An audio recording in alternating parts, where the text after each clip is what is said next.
कामगिरी आहे. आक्रमक खेळ करावा लागेल मैदानाच्या आतमध्ये जर कमबॅक करायचं आहे, कारण आतापर्यंत 2 ऑल आउट घेतले गेले दाभोळ संघाच्या माध्यमातून. त्या ऑल आउटची परतफेड त्या ठिकाणी करायची तर आक्रमक खेळ करावा लागेल. मॅच मध्ये पुनरागमन करायचं तर आक्रमक खेळ हा महत्वपूर्ण राहील.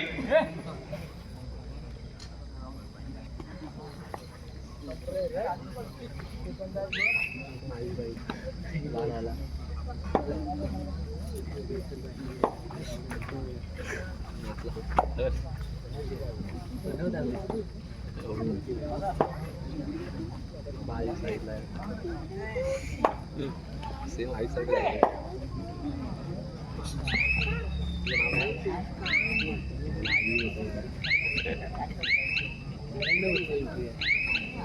पहिली नाही फायनल आहे ना.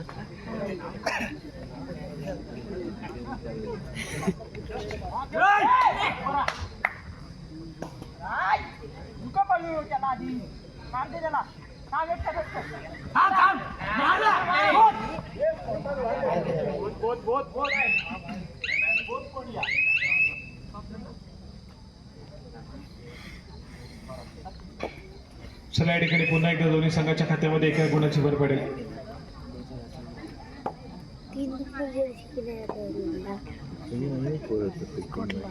या ठिकाणी पुन्हा एकदा एक डिफेंडर सेल्फ आउट झालाय, परंतु डिफेन्स सक्सेसफुल झाला, त्यामुळे गुणाची कमाई दाभोळ संघाच्या वडण संघाच्या खात्यामध्ये झाली. परंतु एक डिफेंडर सेल्फ आउट झाला, त्यामुळे दाभोळ संघाला देखील गुणाची भर पडली आहे. परंतु थोडासा या ठिकाणी मात्र कॉन्फिडन्स लेवल थोडीशी कमी या ठिकाणी पाहायला मिळते दाभोळ संघाची. कमबॅक करावं लागेल. थोडासा चेन या ठिकाणी संघाच्या माध्यमातून महत्वपूर्ण आहे.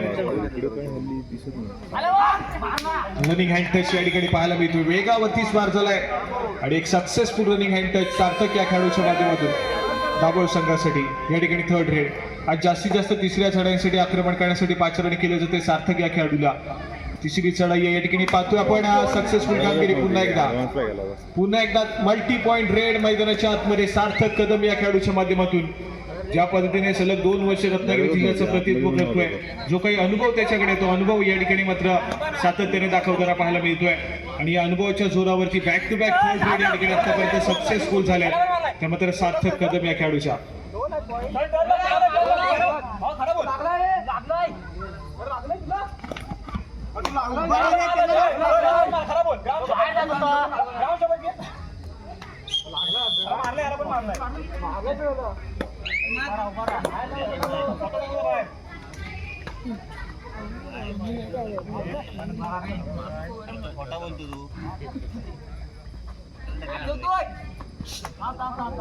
या ठिकाणी पुन्हा एकदा आक्रमण जर्सी क्रमांक 6 दाभोळ संघाच्या माध्यमातून.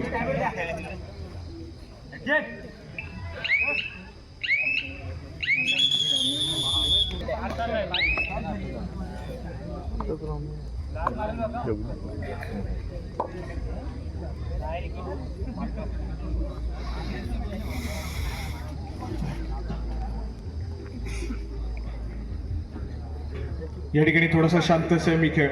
प्रथमेश कांगणे मिळते आणि त्या आघाडी टिकवून ठेवण्याचा प्रयत्न या ठिकाणी करावा लागेल. तर दुसऱ्या बाजूला सातत्याने आक्रमण प्रतिस्पर्धी संघ दाभोळ संघाच्या माध्यमातून.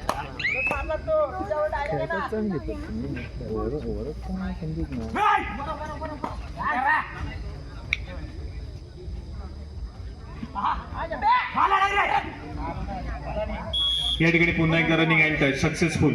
गुणाची कमाई होईल. दाभोळ संघ या ठिकाणी कमबॅक करण्याचा प्रयत्न करतोय.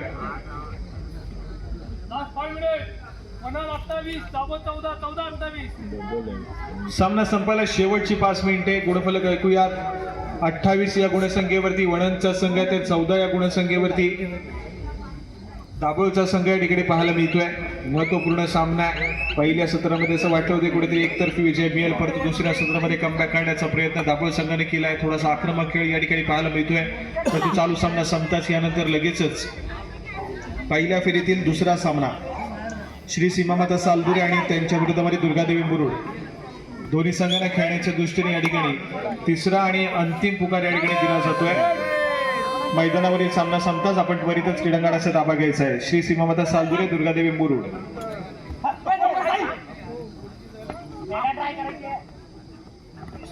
लाव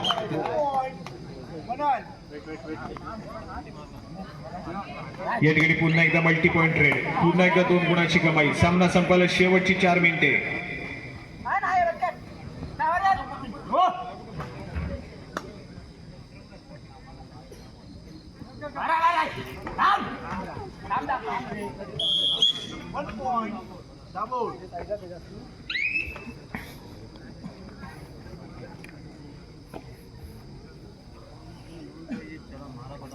गुणाची कमाई पुन्हा एकदा दाभोळ संघाने केली आहे.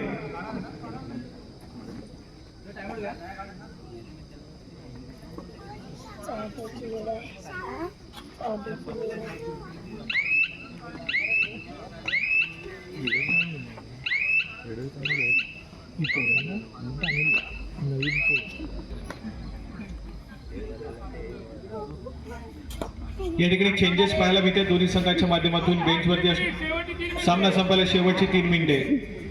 बेंचवरती असणाऱ्या खेळाडूंना या ठिकाणी खेळण्याची संधी दिली जाते.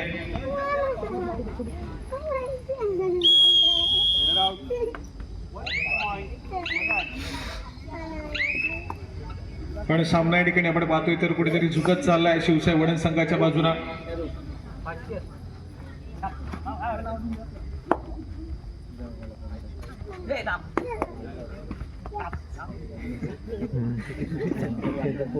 या ठिकाणी व्हॅलिड रेड शिवसाई वडण संघाच्या माध्यमातून. प्रत्युत्तर म्हणून दाभोळ संघाचा खेळाडू आहे जर्सी क्रमांक 777 या ठिकाणी पाहायला मिळतोय.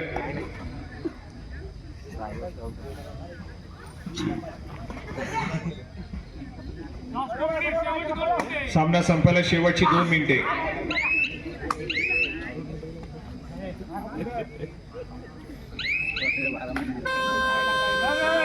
Third red.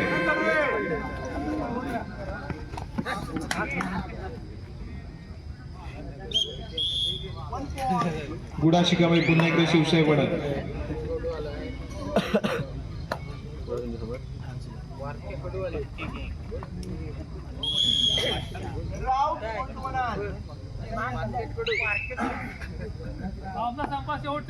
सामना संपायला शेवटचा आणि अंतिम मिनिट. चालू सामना संपताच यानंतर होणारा सामना श्री सीमामाता सालदुरे त्यांच्या विरोधामध्ये दुर्गादेवी मुरुड. चालू सामना संपताच आपण थोडीतच क्रीडांगणात सुद्धा बघायचं आहे.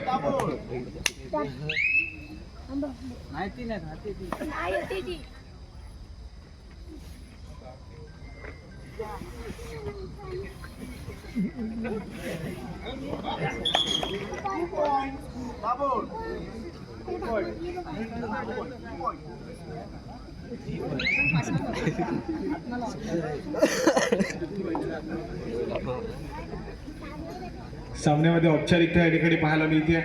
पूर्णपणे सामना या ठिकाणी शिवसाई वडण संघाकडे झुकलाय. पहिल्या सामन्यामध्ये दाभोळ संघाला या ठिकाणी कुठेतरी पराभव स्वीकारावा लागणार आहे. पंचांचा इशारा ऑफिशियली या ठिकाणी येईल. सामना संपेल आणि या मॅच मध्ये शिवसाई वडण संघाने बाजी मारली आहे.